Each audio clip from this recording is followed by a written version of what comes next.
bersama-sama. Selamat datang, selamat beribadah di tempat ini. Mari kita tengok kanan kiri kita, katakan Shalom. Mari nikmati kebaikan Tuhan. Mari alami kebaikan Tuhan pagi hari ini. Saya percaya kasih-Nya, anugerah-Nya tersedia buat setiap kita pagi hari ini. Yang percaya katakan amin. Amin. Boleh saya lihat tangan-tangan yang bersyukur pagi hari ini. Haleluya, haleluya. Mari kita satukan hati Bapak Ibu Saudara di awal ibadah ini. Mari kita tundukkan kepala. Kami bersyukur ya Tuhan. Sungguh kami mengagumi kebaikan-Mu dalam hidup kami. Sungguh kami menghormati pribadi-Mu Tuhan dalam hidup kami. Karena keajaiban-Mu, kasih dan anugerah-Mu kami ada sampai hari ini.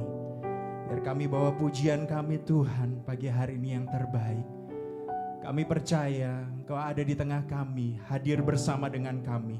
Engkau akan melawat kami, memberkati dan memulihkan setiap kami. Terima kasih ya Bapa, segala pujian, segala hormat kami bawa buat Tuhan, Allah dan Raja kami yang hidup. Di dalam nama Tuhan Yesus, mari setiap kita yang siap memuji dan menyembah Tuhan, siap bersyukur, boleh bersama-sama berkata amin. Berikan kemuliaan sekali lagi buat nama Tuhan. Silakan duduk kembali saudara yang dikasihi Tuhan. Mari kita beribadah pagi hari ini, membawa syukur kita, kekaguman kita pada Tuhan. Terima kasih Tuhan.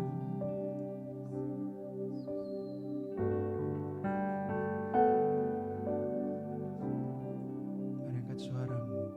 Kau sungguh indah, tiada taranya, sungguh menakjubkan, sungguh ajaib untuk dimengerti, lebih dari semua yang ada. Hikmat-Mu tiada terselami, kasih-Mu dalam tak terduga. Kau sungguh indah, tiada taranya, mulia dan berkuasa. Ku kagum hormat akan Engkau, ku kagum hormat akan Engkau. Kau Allah yang layak dipuji, ku kagum akan Engkau. Mereka suara berkata,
Kami kagumi pribadimu di tempat ini Tuhan.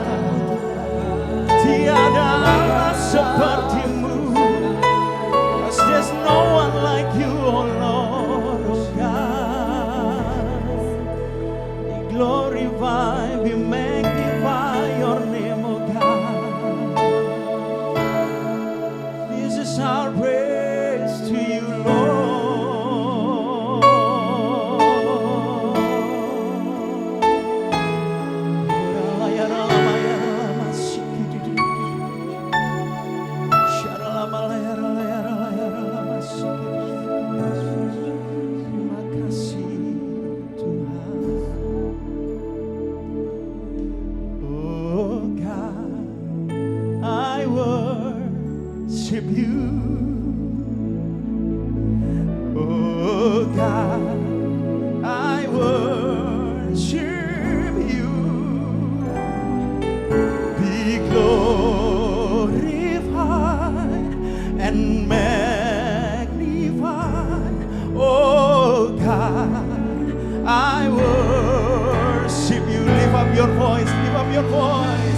Oh God, I worship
pujian, kemuliaan hanya bagi Engkau Tuhan.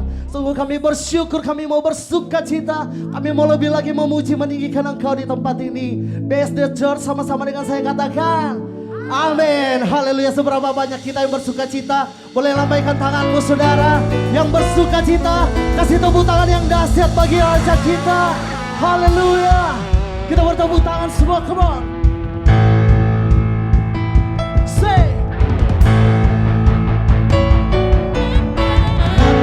na semua. Na na na na na na na na na na na na. BSD Church sama-sama serukan. Na na na na na na na na na na na na na na na na na. Come on say. Kita dan berkatakan berkat atas hidup yang diberikannya. Amin. Dengan pasti, dengan iman, nyatakan kekuatannya, kedahsyatannya di hidup. Mari yang terbaik sekali lagi serukan. Bangkitlah dan berkatakan berkat atas hidup yang diberikannya. Dengan pasti, dengan iman, nyatakan kekuatannya, kedahsyatannya serukan kedahsyatannya, kedahsyatannya di Best Nature, come on. Aku berkata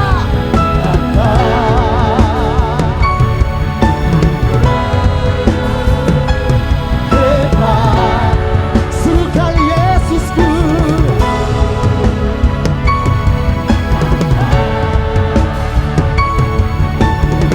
Melangkah bersama, sama-sama serukan. Ku memuji, amin. Ku bersorak, ku mengangkat tinggi pancinya, panci kebenaran. Serukan, ku bernyanyi, oh, oh, ku bersorak, ku mengangkat tinggi pancinya, panci kebenaran. Serukan, ku nah, semua bertepuk tangan.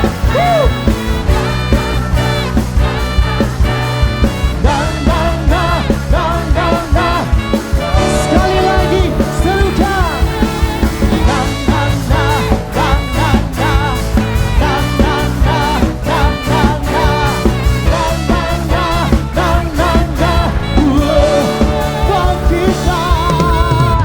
Bangkitlah dan berkatakan berkat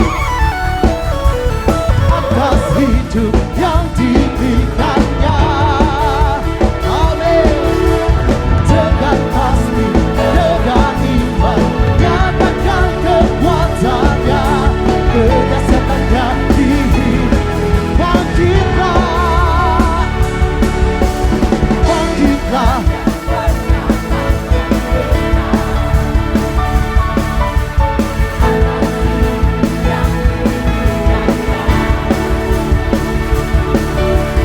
Dengan pasti, dengan iman, nyatakan kekuatannya, kedahsyatannya di sama-sama kita masuk kedahsyatannya, kedahsyatannya di boleh jemaat Tuhan angkat kedua tanganmu.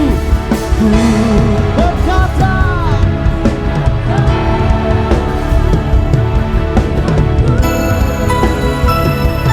hebat Yesusku.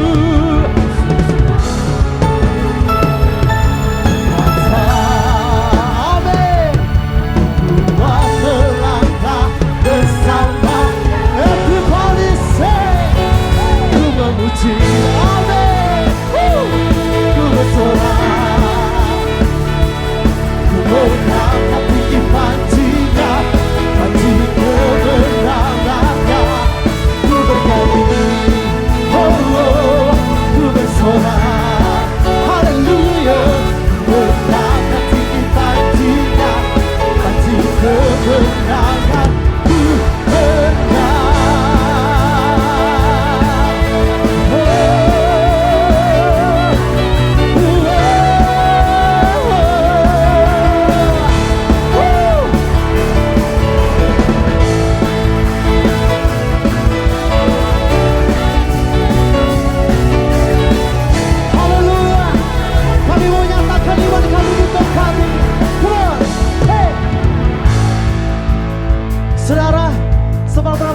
engkau di tempat ini yang percaya engkau adalah orang-orang yang berkemenangan, amin. Yang setuju katakan amin. Boleh lihat kanan kirimu saudara, katakan kanan kirimu, katakan engkau orang-orang berkemenangan. Haleluya. Pagi hari ini saudara, sama-sama kita mau deklarasikan iman kita bahwa kita sudah menang, amin saudara. Yang setuju dengan saya boleh bertepuk tangan di atas kepala semua. Haleluya. BSD Church semua. Ku menang bersama Yesus Tuhan. Ku menang di dalam peperangan. Ku menang atas segala setan. Saudara dengan iman sekali lagi semua. Ku menang bersama Yesus Tuhan. Ku menang di dalam peperangan. Ku menang atas segala setan. Haleluya, haleluya. Ku menang bersama Yesus Tuhan. Ku menang di dalam peperangan. Ku menang atas segala setan. Haleluya. Come on, say. Ku menang bersama Yesus Tuhan. Ku menang di dalam peperangan. Ku menang atas segala setan. Haleluya, haleluya. Ku menang. Tuhanku, amin.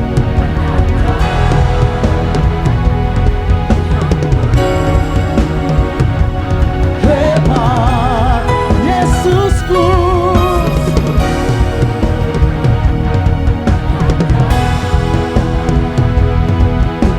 Kuat melangkah bersama Dia.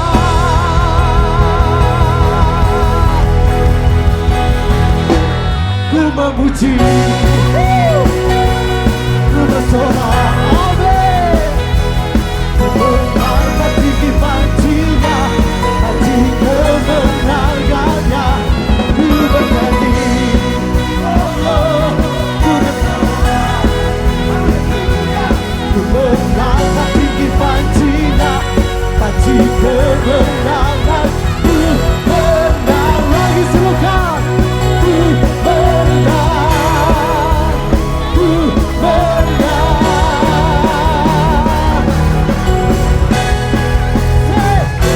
Menang. Haleluya. Woo. Saudara percaya orang-orang berkemenangan adalah saya dan saudara, amin.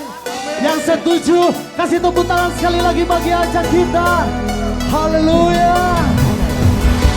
Kami mau nyatakan kebesaran-Mu di tempat ini Tuhan. Worship.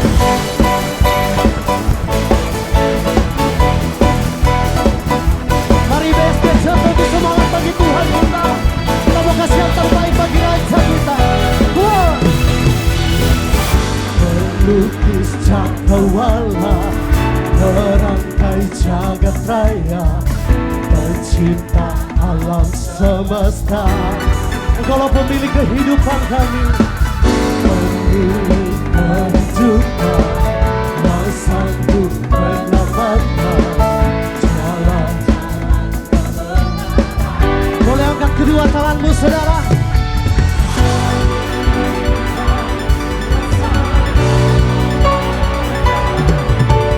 Kebangkitan pasti terjadi. Kata-kata bernada, buatan berkuasa, saat hati bersatu, menaikkan pujian, belenggu di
duduk saudara.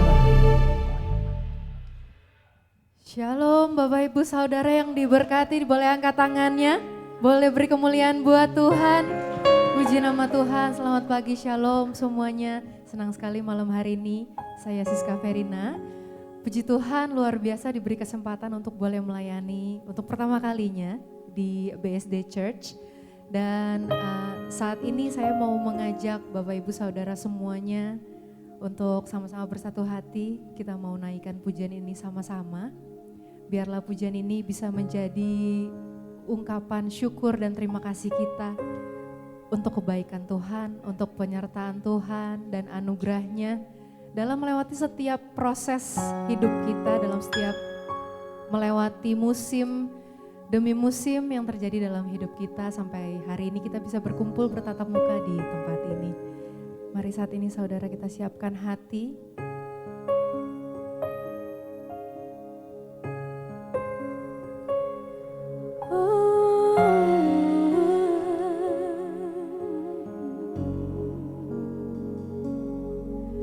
Setiap janji-Mu Tuhan ku simpan dalam lubuk hatiku.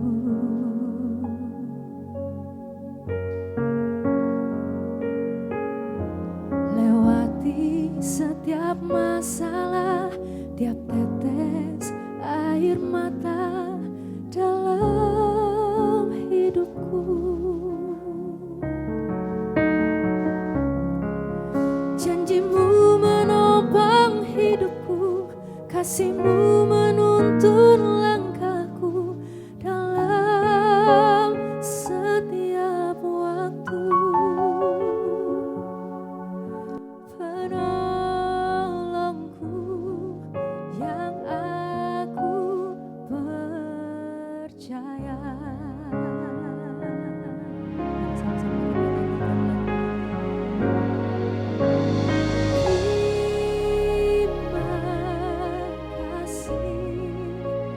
buat kasih setiamu,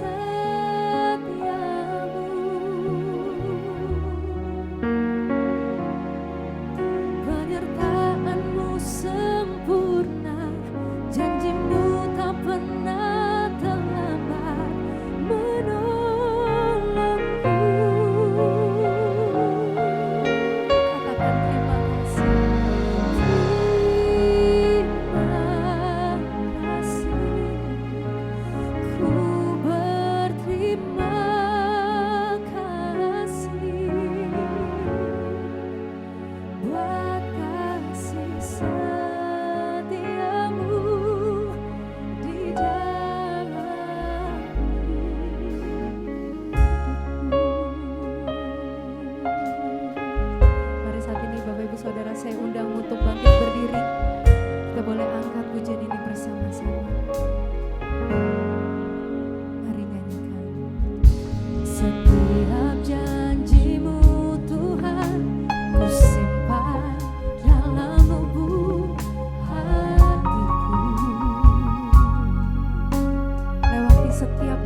buat hidup kita. Dan Bapak Ibu Saudara, saya percaya kita hari ini bisa bertemu, bisa berjumpa di tempat ini semua karena anugerah Tuhan dan penyertaan Tuhan. Apapun masalah yang mungkin sedang kita alami, yang sedang membebani saudara di tempat ini, mari kita sama-sama yuk mau letakkan itu di hadapan Tuhan. Biar pagi hari ini hati kita penuh dengan sukacita untuk memuji dan memuliakan Tuhan. Amin. Lagu berikutnya ini biar dapat menjadi reminder, dapat menjadi pengingat untuk kita semua bahwa setiap musim, setiap perjalanan hidup kita sampai hari ini, sampai detik ini, semua itu boleh terjadi sesuai dengan izin Tuhan. Apapun masalah kita, apapun yang saat ini sedang kita alami, tapi percayalah semua itu Tuhan izinkan terjadi untuk membuat hidup kita lebih baik lagi. Dapat membuat hidup kita lebih berkenan lagi di hadapan Tuhan. Semuanya hanya karena penyertaan Tuhan dan anugerahnya di dalam hidup kita. Anugerah-Mu, mari sama-sama nyanyikan. Anugerah-Mu, semua karena anugerah-Mu Tuhan, semua karena anugerah-Mu, bukan karena kekuatanku, bukan karena kekuatanku. Sekali lagi angkat suaramu, nyanyikan. Anugerah-Mu,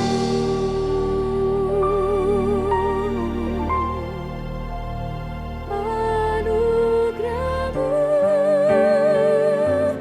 Tuhan, kasih dan sayang-Mu, sumber kekuatan bagiku. Amin.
Haleluya Tuhan. Mari kita bersatu di dalam doa Bapak Ibu. Haleluya. Terima kasih Tuhan untuk anugerah-Mu Bapa. Terima kasih Tuhan untuk kemurahan Tuhan yang selalu ada dalam setiap langkah kehidupan kami. Dan kami hidup Tuhan hanya karena kemurahan Tuhan saja. Terima kasih Yesus. Sebentar kami ingin mendengarkan firman-Mu Bapa. Biarlah kami duduk manis Tuhan. Kami buka hati kami, pikiran kami Tuhan. Untuk boleh ditaburkan oleh benih firman-Mu. Itu boleh bertumbuh di dalam kami. Dan kami menjadi pelaku-pelaku firman Tuhan. Dan juga Bapa, hamba-Mu merendahkan diri Tuhan. Biarlah Engkau sendiri Tuhan yang beracara di tempat ini. Biarlah Roh Kudus turun di tempat ini. Yang akan mengajar, yang akan membangun setiap kami. Terima kasih Bapa. Di dalam nama-Mu saja kami berdoa dan kami bersyukur. Sama-sama kita katakan amin. Haleluya. Silakan duduk kembali Bapak Ibu. Ya, apa kabar Bapak Ibu? Shalom. Haleluya. Ketemu kembali ya setiap minggunya dengan Bapak Ibu, luar biasa. Terima kasih sudah hadir di tempat ini. Juga terima kasih kepada Siska dan juga suami. Siska kami kenal sudah sangat lama. Sejak single sampai sekarang sudah punya anak 1 ya. Terima kasih Siska pelayanannya. Pada pagi hari ini saudara, ada satu peristiwa yang luar biasa dalam sejarah kekristenan, yaitu penyaliban Yesus. Bukan hanya sebuah peristiwa sejarah saja, tetapi juga cermin yang menggambarkan tipe-tipe manusia sepanjang zaman.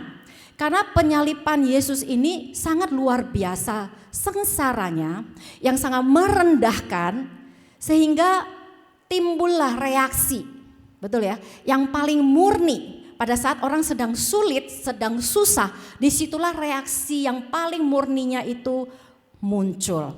Nah, kita lihat ya, beberapa hari sebelum penyaliban Yesus, itu Yesus masuk ke Yerusalem, betul? Selang beberapa hari saja, dia masuk ke Yerusalem dielu-elukan. Dengan meriah disambut. Dengan pujian malahan. Bahkan banyak orang ini menghamparkan pakaian di jalan, kayak kasih karpet merah. Supaya Yesus, kamu jangan kena, kakimu jangan kotor. Gitu ya, makanya dihamparkan pakaian supaya ada karpet merah untuk Yesus. Sampai demikian penyambutannya. Apa yang mereka katakan kepada Yesus pada saat menyambut dia? Kita baca Markus 11 ayat 9 hingga 10. Ya, mari kita baca bersama-sama 2, 3.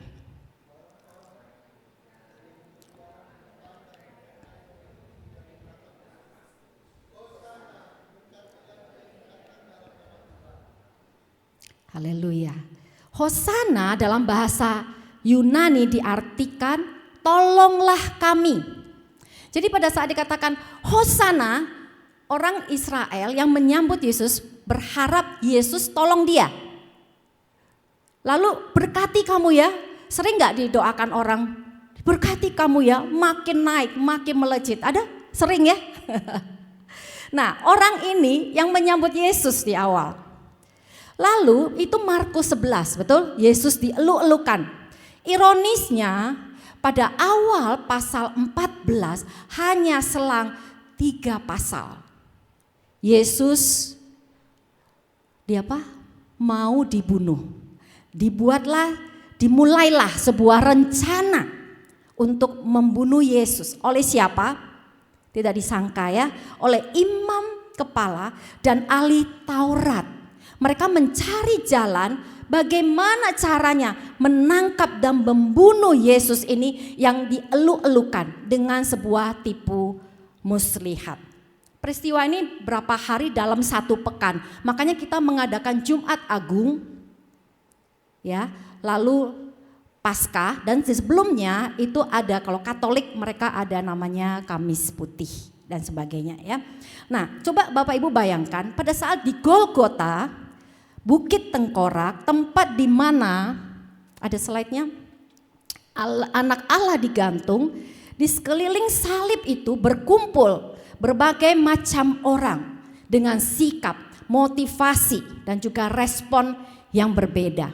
Bagaimana orang yang engkau anggap raja yang bisa menolong tergantung di kayu salib.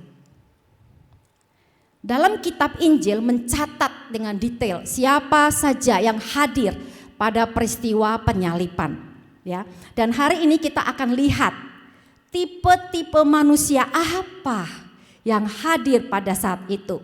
Yang pertama adalah dua penjahat yang disalibkan bersama Yesus di kanan dan kiri. Yang kedua adalah orang yang mengolok-olok. Siapa yang mengolok-olok? Satu, tentara Romawi, ahli Taurat, lalu pemuka agama, lalu orang Israel itu sendiri tadi yang mengeluh-ngeluhkan, ya. Lalu yang ketiga adalah murid Yesus. Saya tidak katakan murid-murid Yesus, saya katakan murid Yesus, karena yang hadir pada saat itu muridnya cuma satu. Ironis, ya. Lalu, untuk memahami ini, nanti setelah selesai saya mengundang saudara untuk merefleksikan di manakah posisi saudara hari ini bila di hadapan Tuhan engkau melihat dia disalibkan. Bila tantangan datang, cobaan datang, kesulitan datang, ekonomi saudara tidak baik-baik saja.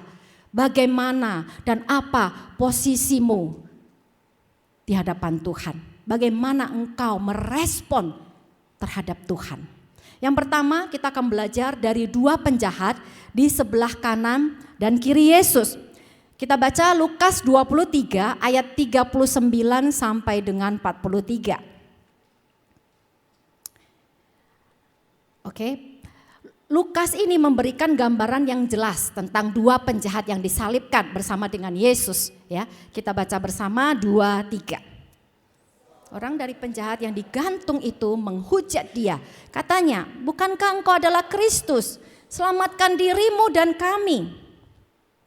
Tetapi yang seorang menegur dia, katanya, "Tidakkah engkau takut juga tidak kepada Allah, sedang engkau menerima hukuman yang sama?"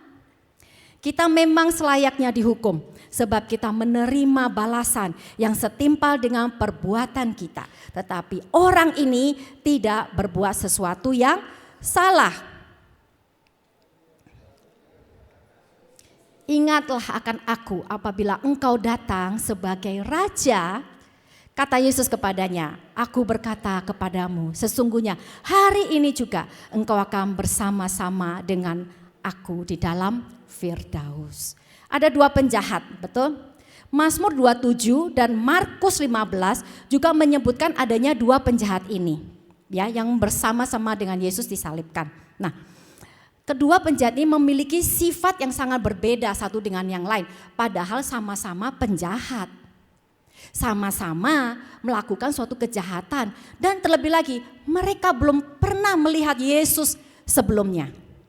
Mereka melihat pertama kali Yesus adalah apa? Digantung bersama-sama sudah di kayu salib. Lalu kita akan belajar penjahat yang menghujat adalah representasi daripada ketidakpercayaan. Penjahat pertama dikatakan menghujat Yesus.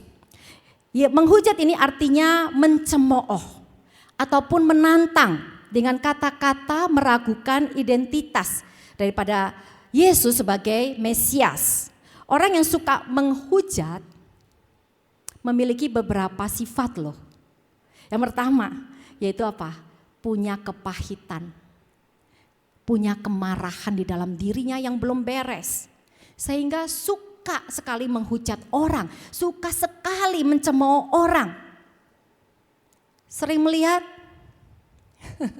Mungkin di dalam keluarga ada ya. Tuhan tolong ampuni ya. Lalu apalagi yang kedua, mempertanyakan kemampuan Tuhan. Dia katakan apa? Bukankah engkau Kristus? Loh, kamu kan Kristus. Selamatkan dirimu dulu. Lalu kami diselamatkan.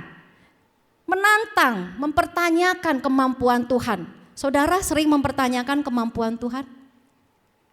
Tuhan apa iya? Tuhan ada? Apa iya masalah ini bisa selesai? Demikian juga kita bukan hanya penjahat itu sering mempertanyakan kemampuan Tuhan. Padahal kemarin kita sudah ditolong, kemarin sudah mengalami mukjizat. Tapi hari ini masalah datang, kita bertanya lagi, Tuhan, adakah Tuhan di dalam hidup saya?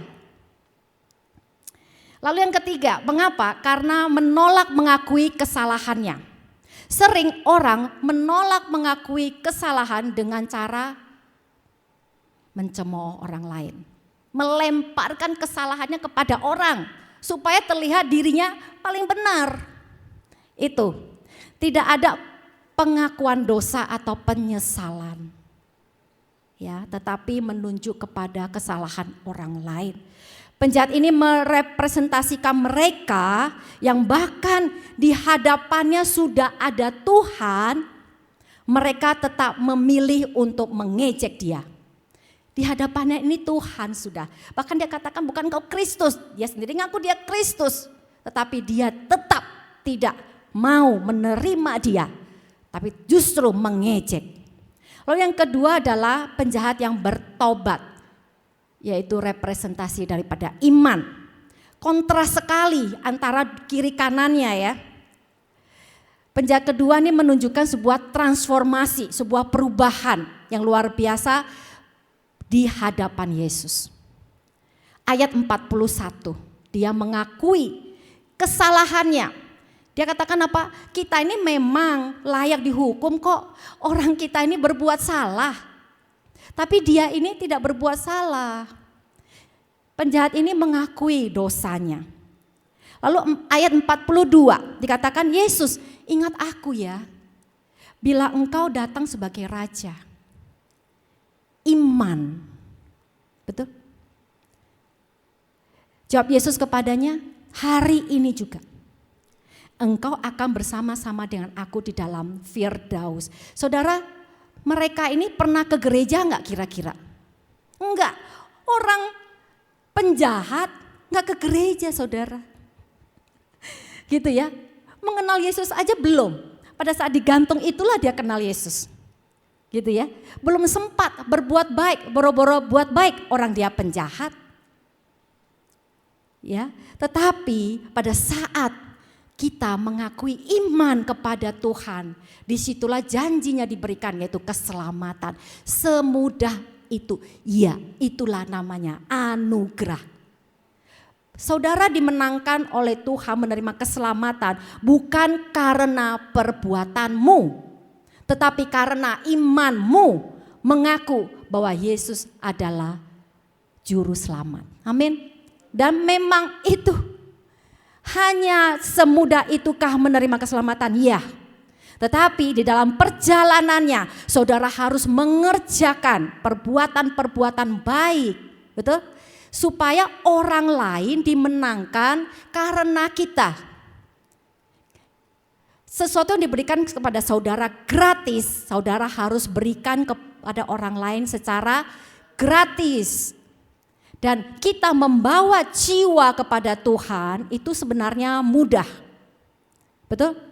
Memberikan kasih. Dan pada saat mereka bertobat menerima Yesus, mereka sudah menerima anugerah keselamatan itu. Semudah itu ya. Oke. Lalu kalau berdasarkan perbuatan maka mereka berdua ya pantas dihukum mati. Ya, tidak memiliki kesempatan loh untuk bertemu dengan saudara-saudara ya, bergereja, ya beribadah, nggak sempat. Orang sudah detik-detik kematian pun dia bisa diselamatkan asal dia mengaku. Amin. Lalu yang kedua, nah ini menarik, tipe yang mengolok-ngolok Yesus. Siapa saja? Matius 27 ayat 39 sampai 44 mencatat beberapa kelompok yang mengolok-ngolok Yesus. Ya, yuk mari kita baca bersama Matius 27 39 hingga 44. 2-3. Orang-orang yang lewat di sana menghujat dia dan sambil menggelengkan kepala. Mereka berkata, hai engkau yang mau merubuhkan bait suci dan mau membangunnya kembali dalam 3 hari. Selamatkan dirimu jikalau engkau anak Allah, turunlah dari salib itu. Demikian juga imam-imam kepala bersama-sama ahli-ahli Taurat dan tua-tua mengolok-ngolokkan dia dan mereka berkata, orang lain ia selamatkan, tapi dirinya sendiri tidak dapat ia selamatkan. Ia Raja Israel. Baiklah ia turun dari salib itu dan kami akan percaya kepadanya. Lalu ia menaruh harapannya pada Allah. Baiklah Allah yang menyelamatkan dia, jikalau Allah berkenan kepadanya, karena ia telah berkata, aku adalah anak Allah. 4. Bahkan penyamun-penyamun yang disalibkan bersama-sama dengan dia mencelanya demikian juga. Oke, yang pertama, siapa yang mengolok-olok Yesus? 1, orang yang lewat. Orang yang lewat itu yang orang yang tadi yang mengelungkan Yesus tuh. Ya, yang bawa pohon ranting, menghamparkan pakaian seperti karpet merah untuk Yesus, ya. Itu orang yang lewat di sana menghujat dia sambil menggelengkan kepala. Katanya ya, sudah dibaca. Hosana tadi sudah ya, tolonglah kami. Tapi orang itu juga yang menggelengkan kepala untuk Yesus. Yang memuji tetapi yang juga menghujat. Menyedihkan ya. Yang kedua adalah imam kepala, ahli Taurat dan tua-tua, ada pada ayat 42. Di sini saudara lihat ya, kemurnian hati itu diuji. Bagaimana orang yang engkau eluk-elukan itu ditangkap, dibunuh dan direndahkan. Engkau masih mau berpaut pada Yesus? Bila demikian, engkau masih mau berpaut pada suamimu misalnya. Kalau perusahaannya sedang bangkrut, ekonominya sedang tidak baik-baik, apa yang kau lakukan? Ya, kita mau belajar. Lalu katanya ahli Taurat ini saudara adalah orang yang percaya pada Tuhan. Betul ya? Ahli Taurat loh. Lebih-lebih daripada hamba Tuhan karena mereka belajar Taurat. Melakukan Taurat, tidak ada satupun Taurat tidak mereka lakukan. Katanya mereka mengenal Tuhan, mereka mengasihi Tuhan. Ya, katanya ada pengampunan, tetapi justru menjadi orang yang mengolok-ngolok karena kenapa? Takut posisinya diganti. Pada saat Yesus, ingat ya, Yesus datang ke bait Allah, Yesus membalikkan semua meja-meja yang mereka lakukan yang di depan bait suci, bukan? Mereka takut posisinya digantikan. Lalu apa? Keuntungan-keuntungan yang mereka ambil dari bait Allah juga kayaknya akan menurun deh, gitu. Karena ada Yesus datang. Jadi mereka tidak terima ahli-ahli Taurat ini. Ketimbang melakukan firman, mereka lebih memikirkan kepada hal-hal materi. Ya. Lalu ayat 43 ini menarik. Ia menaruh harapannya kepada Allah. Bukankah dia berkata, aku adalah anak Allah. Kata-kata demikian mirip loh dengan satu ayat ini. Saat iblis mencobai Yesus. Katanya apa? Kata iblis. Matius 4 ayat 6a. Kita buka. Matius 4 ayat 6a. Oke, saya bacakan ya. Lalu berkata kepadanya, iblis berkata kepada Yesus, jika engkau anak Allah, jatuhkan dirimu ke bawah. Loh, sama loh. Ini ahli Taurat loh. Kok bisa mengatakan kepada Yesus kalau engkau anak Allah? Kan bukannya kamu bilang kamu anak Allah? Sama seperti yang iblis katakan pada saat mencobai Yesus. Jadi ahli Taurat ini benar-benar ahli Taurat atau iblis? Gitu ya. Lalu yang ketiga adalah para prajurit. Lukas 23 ayat 37 ya mencatat bahwa para prajurit juga mengolok-ngolok dia dengan berkata, jika engkau adalah raja Yahudi, yuk selamatkan dirimu dong. Kan kamu raja, selamatkan. Ini menunjukkan ada sebuah penghinaan terhadap Yesus datang dari semua lapisan masyarakat. Betul ya, ada orang, ada masyarakatnya, lalu ada siapa lagi? Pemimpin religius, lalu dari mana? Pemerintah juga mengolok-ngolok Yesus. Nah, sifat dan motif pengolok-olok ya. Ada beberapa karakter yang menonjol dari para pengolok-olok ini. Yang pertama, buta secara spiritual. Mereka tidak dapat melihat spiritual, kejadian rohani di balik peristiwa penyaliban Yesus. Karena apa? Bayi rohani, tidak dewasa. Mengaku Yesus, mengaku mengenal Yesus, tapi tidak dewasa. Lebih banyak beribadah di bait Allah, tetapi tetap tidak mengenal siapa dia yang datang, yang dikirim sebagai Mesias. Mereka tidak tahu, ya, sehingga terbawa arus nih orang, tidak dewasa. Yang kedua adalah kesombongan intelektual, merasa bahwa lebih tahu banyak. Saya baca firman lebih banyak, saya berdoa lebih banyak, sombong jadinya. Ya, merasa diri tidak melakukan dosa. Kalau orang berdoa lebih panjang, lebih lama, membaca firman lebih banyak, terus mengatakan bahwa saya tidak melakukan dosa. Benarkah demikian? Padahal setiap hari kita berbuat dosa ya. Tetapi pengampunan, kita selalu minta pengampunan untuk dimurnikan. Jadi tidak ada seorang pun kita memegahkan diri karena lamanya kita mengenal Kristus. Lamanya kita berdoa, lamanya, banyaknya kita membaca firman, tidak menjadikan kita sombong rohani. Amin. Lalu yang ketiga adalah konformitas sosial. Banyak yang mengolok-olok karena mengikuti kerumunan, terpengaruh, malah menjadi perpanjangan tangan loh. Perpanjangan tangan dari mulutnya, dari mulut ke mulut. Itu loh Yesus yang di ini, oh itu loh Yesus yang disalibkan. Makin panjang. Ya, karena apa? Karena ingin diterima oleh lingkungan. Sehingga ikut-ikutan deh. Kamu ngomong, oh jelek, oh iya ya jelek.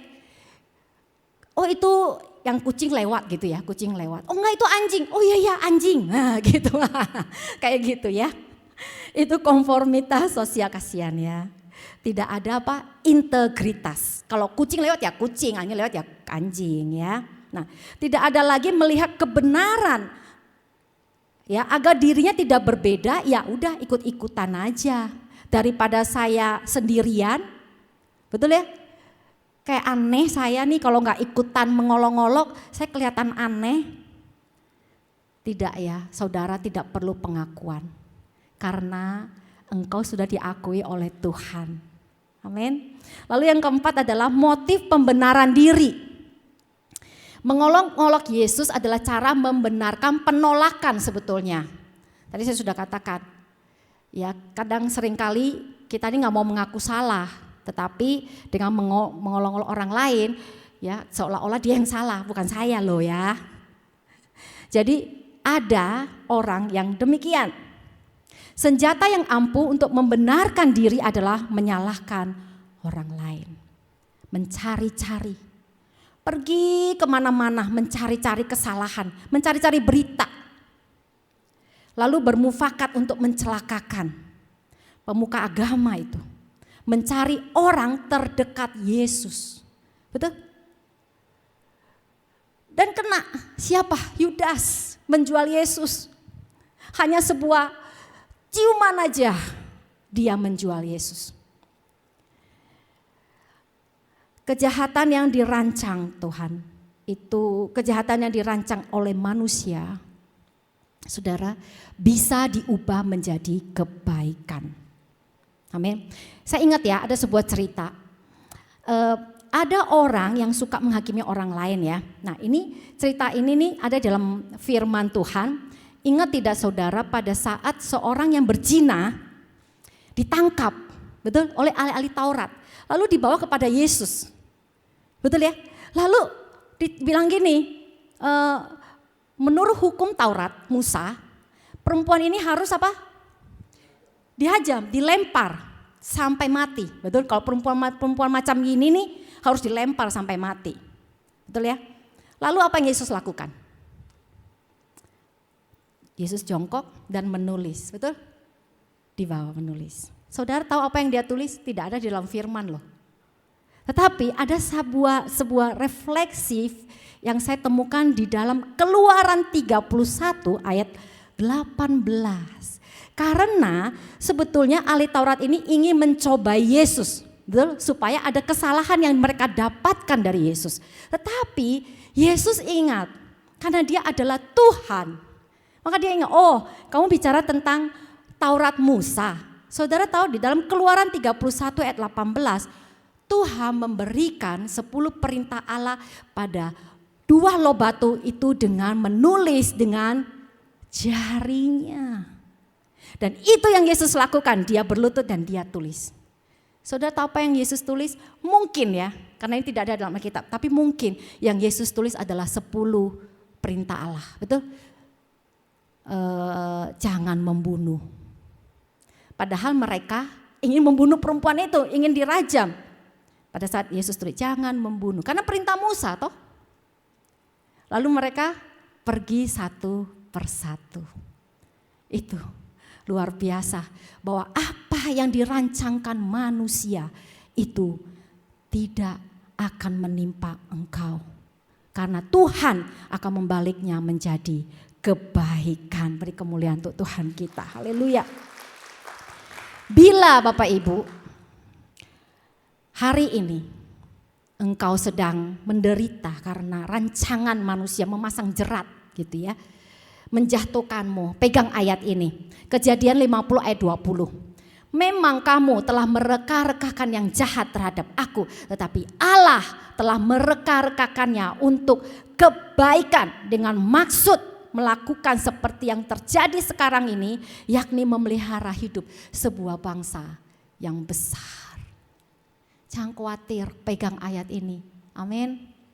Lalu yang ketiga, saya ingin perspektif Alkitab. Ada gak sih Bu tentang mengolok-olok? Oh ada dong ya. Alkitab itu konsisten memberikan peringatan tentang bahaya mengolok-olok. Yang pertama, Amsal 17 ayat yang kelima. Siapa mengolok-olok orang miskin menghina penciptanya. Siapa gembira karena kesusahan orang lain tidak akan luput dari hukuman. Saudara jangan senang, jangan tertawa terhadap kesusahan orang lain. Ya, kita tidak akan luput dari hukuman juga. Betul, kita tidak akan luput daripada cobaan. Jadi janganlah kita mentertawakan kesusahan orang. Yang harus kita lakukan sebagai anak Tuhan apa? Mendoakan, memberi kasih. Ada loh teman saya yang sedang sulit ya. Lalu saya cuman mengatakan ini ya. Saya tuh kalau teman sulit kan kita suka takut ya. Jangan-jangan mau pinjam uang ini. Betul ya? Mau pinjam duit ini. Tapi saya katakan gini kepada dia. Apa yang kamu butuhkan? Saya akan membantu sekuat saya. Tahu saudara, dia sampai hari ini tidak pernah meminta atau meminjam uang dari saya. Kadang kita takut duluan. Jangan-jangan WA mau pinjam duit nih. Enggak saudara, saudara yang harus langsung membantu. Enggak perlu dia meminta uang dulu. Amin. Itulah bagaimana saudara menunjukkan kasih ya. Saya akan cepat ya. Lalu Kisah Para Rasul 13:41. Lihatlah kamu pengejek-pengejek, tercenganglah dan lenyaplah, sebab aku melakukan suatu pekerjaan dalam zamanmu, suatu pekerjaan yang tidak akan kamu percayai jika diceritakan kepadamu. Pengejek-pengejek itu akan kaget, engkau akan heran. Karena Tuhan sebenarnya sedang melakukan suatu pekerjaan yang besar yang kamu tidak tahu. Orang sedang menderita, sedang diproses oleh Tuhan. Karena Tuhan sedang mempersiapkan sesuatu yang besar untuk dia. Tetapi yang kita lakukan sebagai manusia, kita gak melihat apa yang Tuhan kerjakan, kita cenderung mengejek dia. Syukurin ya kamu ya, banyak masalah. Syukurin ya kamu ya, diproses Tuhan. Enggak ya, jangan. Ya karena Tuhan katakan bahwa engkau tidak akan luput dari hukuman. Oke, saya akan cepat. Ini tipe murid. Ya, tipe murid Yohanes 19:25 sampai 27 ya, dikatakan bahwa saya akan bacakan. Dan dekat Yesus berdiri ibunya dan saudara ibunya Maria dan Maria Magdalena. Ketika Yesus melihat ibunya dan murid yang dikasihinya. Siapa murid yang dikasihi Yesus di dalam Yohanes? Ya, Yohanes sendiri. Ya, Tuhan nggak Petrus, Lukas, ini nggak ada. Tapi dia katakan murid yang dikasihi oleh Yesus, Yohanes. Kita melihat beberapa respon berbeda dari para murid. Yang pertama, murid yang setia, yaitu siapa? Yohanes, tetap setia hingga akhir, berada di kaki salib Yesus. Yang kedua, para wanita yang setia, Maria ibu Yesus, Maria istri Klopas, dan Maria Magdalena yang tadi mau dihajam itu. Lalu yang ketiga, apalagi murid yang meninggalkan. Kebanyakan murid itu melarikan diri loh, karena saking takutnya, jangan-jangan aku juga disalib. Jadi udah deh, aku jangan dekat-dekat Yesus. Kabur. Ya, di dalam Matius 26 ayat 56. Lalu ada murid yang menyangkal Yesus, siapa? Petrus, ya. Karakter murid sejati. Dari mereka yang tetap setia di kaki salib Yesus. Kita mempelajari beberapa karakter. Yang pertama, setia di tengah kesulitan. Saudara, bagaimanapun kondisi saudara yang sulit, tetap setia di dalam Tuhan. Amin. Lalu yang kedua, rela untuk mengambil resiko. Mereka berdiri tetap di sana meskipun resikonya ditangkap. Lalu yang ketiga, kasih yang lebih kuat dari ketakutan. Kasih mereka kepada Yesus mengalahkan ketakutan. Saudara takut apa hari ini? Takut ada orang yang akan mencelakakan saudara, ada orang yang akan datang nagih utang mungkin. Tetapi ingat bahwa kasih Tuhan cukup, anugerahnya cukup bagi engkau. Amin. Yang keempat adalah ketaatan hingga akhir. Yohanes mentaati perintah terakhir Tuhan untuk merawat Maria. Tetap taat ya, apapun yang Tuhan perintahkan kepada engkau, engkau mau menaatinya. Saudara, apa yang kita pelajari hari ini? Satu, bahwa setiap orang memiliki kelemahan dan dapat mengalami kegagalan iman. Yang kedua, bagaimana saudara merespon terhadap kegagalan. Yang paling berat itu adalah, kalau saya banyak konseling gitu ya, yang paling berat itu adalah bapak-bapak pada saat gagal. Mereka tuh sangat sulit untuk bangkit lagi. Gitu. Seperti papa saya juga sama. Begitu dia bangkrut, dia sulit sekali untuk bangkit. Seolah-olah sudah hilang pengharapannya.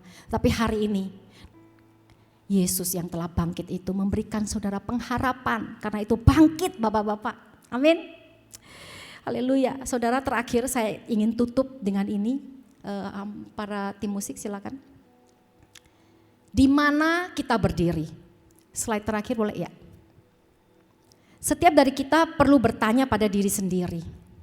Tipe mana yang paling mewakili saudara?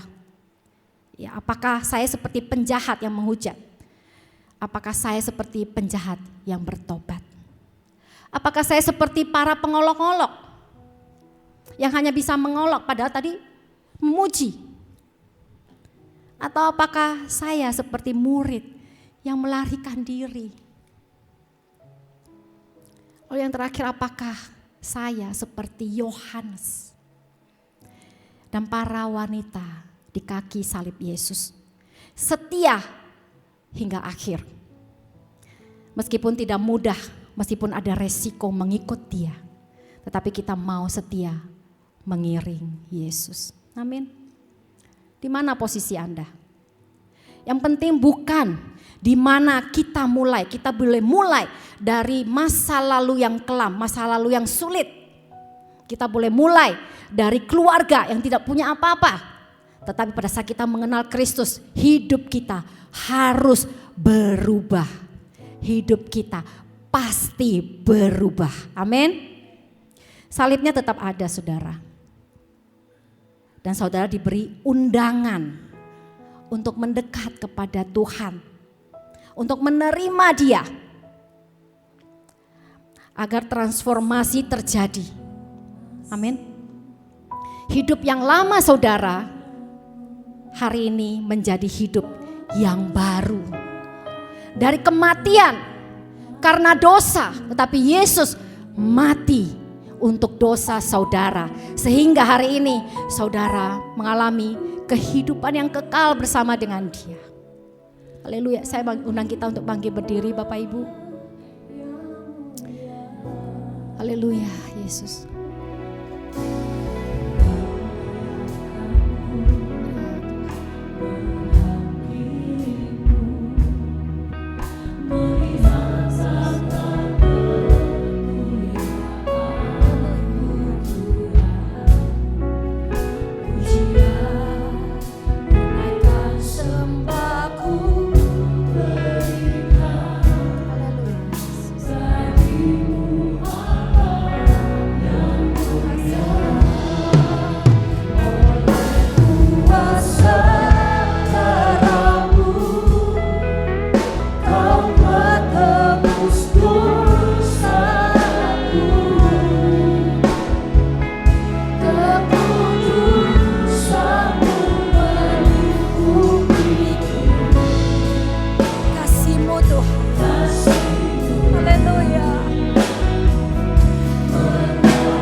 Hari ini Tuhan, ubah hati kami Tuhan, menjadi seperti penjahat yang bertobat, yang menyadari bahwa di tengah kegagalan terbesar yang pernah kami lakukan, kami menemukan pengharapan di dalam Engkau.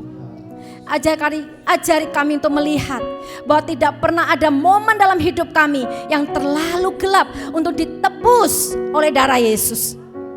Jadikan kami seperti Yohanes Tuhan, murid yang setia, yang tetap bertahan Tuhan, meskipun semua orang Tuhan melarikan diri. Tapi kami mau Tuhan, setia kami itu tidak goyah sekalipun di masa-masa yang sulit sekalipun. Haleluya. Kami tidak ingin menjadi penonton Tuhan, kami ingin menjadi saksi Tuhan yang diubahkan. Dan kami mengalami hidup yang berbeda karena salib Yesus. Di dalam hidup kami, tempat kerja kami, rumah kami, bahkan setiap lingkungan dimanapun kami berada dalam pelayanan kami, jadikan kami sebuah cermin yang memantulkan kasih Tuhan yang tak terbatas itu. Terima kasih Yesus. Terima kasih Tuhan. Di dalam nama Yesus Sang Juru Selamat yang disalibkan dan yang bangkit. Kami berdoa dan kami bersyukur. Sama-sama kita katakan, amin. Silakan duduk kembali Bapak Ibu.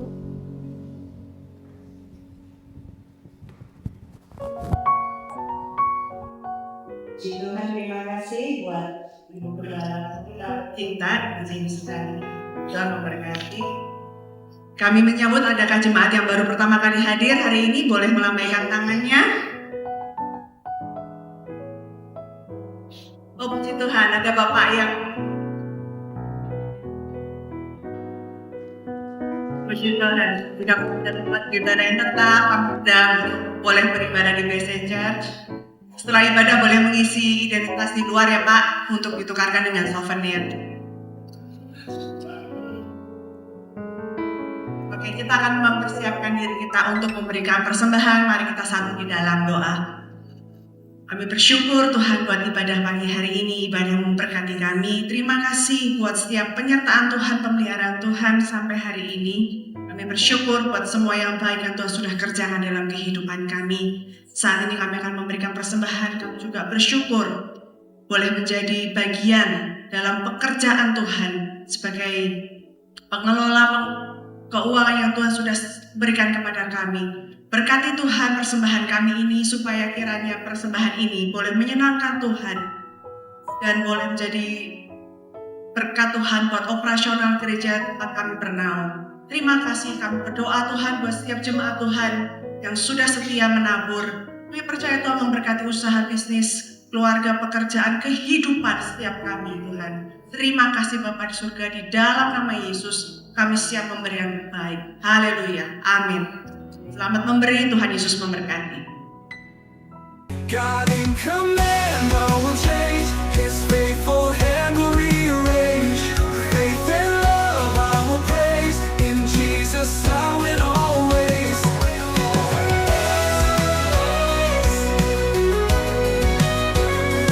God in command, all will change. His faithful hand will rearrange. With faith and love I will praise. In Jesus I will always. God in command, all will change. His faithful hand will rearrange. With faith and love I will praise. In Jesus I will always, will always. In the presence I find joy. With God beside I can. Ya, puji nama Tuhan. Terima kasih untuk pelayanan Saudari Siska yang sudah memberkati kita dengan pujian. Terima kasih juga untuk suaminya Fran yang sudah mendampingi. Kita percaya biarlah apa yang kita lakukan hari ini, ibadah kita menjadi dupa yang harum di hadapan Tuhan. Bapak Ibu, bulan Maret ini masih ada kesempatan bagi kita yang pergi ke Holy Land pada Desember tanggal 23. Ada diskon super spesial $100 ya. Dengan harga yang sangat spesial juga, 2.880 dipotong 100 jadi 2.780. Ini harga sangat spesial karena kita pergi di high season ya, di bulan Desember di mana kita liburan sekolah, yang kerja juga liburan kerja. Jadi harga tiket sangat mahal, hotel sangat mahal, tapi kita bisa mendapatkan harga yang spesial. Maka kita ambil tiket dan hotel di awal, ya, di awal-awal. Jadi Bapak Ibu yang ingin berangkat ke Tanah Perjanjian bisa mendaftarkan dengan $500 pakai US. Kalau mau pakai rupiah dikurskan pada saat itu dengan kurs jual BCA. Ya, saya menghimbau Bapak Ibu bisa bersama-sama kita merayakan hari ulang tahunnya Tuhan Yesus di bulan Desember. Ya, tanggal 23 kita berangkat dari sini sampai tanggal 2 tiba di tanah air. Jadi kita Natal dan Tahun Baru kita merayakan di Tanah Perjanjian. Ya, saya percaya saya udah ke Tanah Perjanjian udah 5 kali ya, tapi kalau Tuhan izinkan, Tuhan boleh undang, kerinduan saya saya bisa tiap tahun pergi ke Tanah Perjanjian. Karena beda Bapak Ibu. Kalau kita pergi mungkin ke Eropa atau ke Barat ya, atau kemana. Kalau udah pergi beberapa kali ya seperti itu aja. Tapi kalau kita pergi ke Tanah Perjanjian pasti ada sesuatu yang berbeda. Ya, kita pulang dengan sorak-sorai. Jadi Bapak Ibu jangan mikir wah dananya sekian. Daftar ya. Nanti sisanya 1-2 bulan sebelum berangkat kita lunasi. Ya, kita nabung tiap bulan 5 juta, 5 juta, 5 juta. Nanti di bulan Oktober atau November kita lunasi. Saya percaya ya itu menyenangkan hati Tuhan. Waktu Tuhan datang, waktu Tuhan lahir ke dunia ini ya, kita merayakan hari ulang tahunnya di Tanah Perjanjian. Jadi sekali lagi saya mengajak Bapak Ibu untuk sama-sama kita berangkat ke Tanah Perjanjian. Sebagai informasi kita ada 20-an yang sudah daftar. Pasti berangkat gak? Pasti berangkat ya, karena ada Yesus berserta dengan kita. Oke, saya undang kita semua bangkit berdiri. Tuhan, kami mengucap syukur ya Bapak kalau pada pagi menjelang siang ini kami boleh ada di tempat yang tepat, di waktu yang tepat, di tempat ini Tuhan. Biar apa yang kami lakukan, pujian penyembahan kami boleh menjadi dupa yang harum di hadapan Tuhan. Apa yang kami dengar Tuhan boleh tertanam di tanah yang subur sehingga kami boleh mengerti kehendak Tuhan dalam setiap kehidupan kami. Tuhan pakai terus Pastor Jenny Tuhan untuk kemuliaan nama Tuhan. Biar dia menjadi saksi di mana dia berada. Biar pelayanannya Tuhan perluas sehingga nama Tuhan dipermuliakan. Tuhan berkati masa depannya, Tuhan berkati pelayanannya, Tuhan berkati keluarganya. Kau berkati Siska dan Fran Tuhan, Kau pakai orang muda ini untuk kemuliaan nama Tuhan. Biarlah kehidupannya boleh menyenangkan hati Tuhan. Berkati juga babynya Tuhan yang usia 4 tahun. Biar anak ini boleh menggenapi rencana Tuhan. Tuhan berkati semua kami yang hadir di tempat ini. Biar kami pulang berbeda dengan waktu kami datang. Kami semua diberkati dengan segala kebaikan Tuhan. Yang lemah sudah dikuatkan. Yang punya masalah Tuhan beri jalan keluar. Yang sakit Tuhan sembuhkan. Terima kasih Bapak, kekasih Tuhan. Kami juga percaya apa yang kami berikan, baik persembahan kami atau perpuluhan kami atau persembahan ucapan syukur kami percaya Tuhan tidak akan membiarkan kami dan Tuhan akan membalas dengan berlipat-lipat kali ganda, 30, 60 bahkan 100 kali lipat. Sehingga semua yang ada di tempat ini diberkati dengan segala kebaikan Tuhan. Terima kasih Bapak, kekasih Tuhan, angkatlah kedua tanganmu dan terimalah berkat dari Allah Bapa, cinta kasih dari Tuhan Yesus Kristus, penyertaan dari Roh Kudus yang sempurna mulai siang hari ini bahkan sampai selama-lamanya. Haleluya, haleluya, haleluya.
Senantiasa berkelimpahan, anugerahmu menuntunku lewati segala